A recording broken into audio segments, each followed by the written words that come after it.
There's a certain discomfort people feel when they see legends grow older, and that uneasy reaction often fuels headlines about Al Pacino that suggest something troubling is happening, when in reality what they are witnessing is not a sudden decline or hidden crisis, but the natural progression of a man who has spent more than 5 decades at the highest level of his craft, gradually transitioning into a quieter and more selective phase of life, and for someone whose performances once carried explosive intensity and unmatched presence, even small changes in energy, appearance, or public frequency can feel amplified to audiences who still associate him with the powerful characters that defined films like The Godfather and Scarface. Yet those expectations often overlook the simple truth that aging affects everyone, regardless of talent or legacy. And Pacino's current life reflects that universal process rather than any dramatic or alarming shift, because he continues to remain active in the industry, choosing roles that align with where he is now rather than trying to replicate the physical demands of his earlier career. And beyond acting, he has also embraced a more private routine,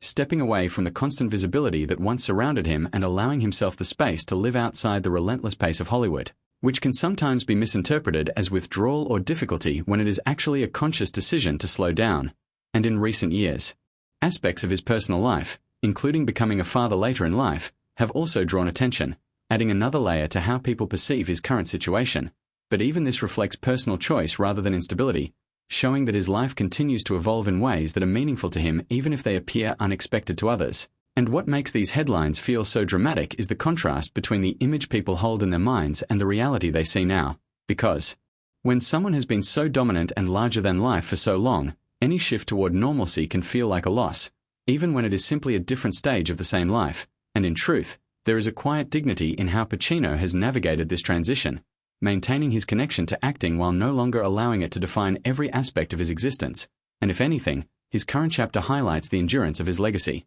as his past work continues to influence new generations, while he himself moves at a pace that suits his present, rather than the demands of an industry that never slows down. And so the idea that what's happening to him is hard to watch says more about the audience's expectations than it does about his reality, because what is actually unfolding is something deeply human and entirely natural, the gradual shift from intensity to reflection, from constant performance to selective presence, and from public dominance to personal balance, a transition that may feel unfamiliar to those who remember him differently, but one that ultimately represents not decline, but continuity in a life that has already given more to cinema than most could ever achieve.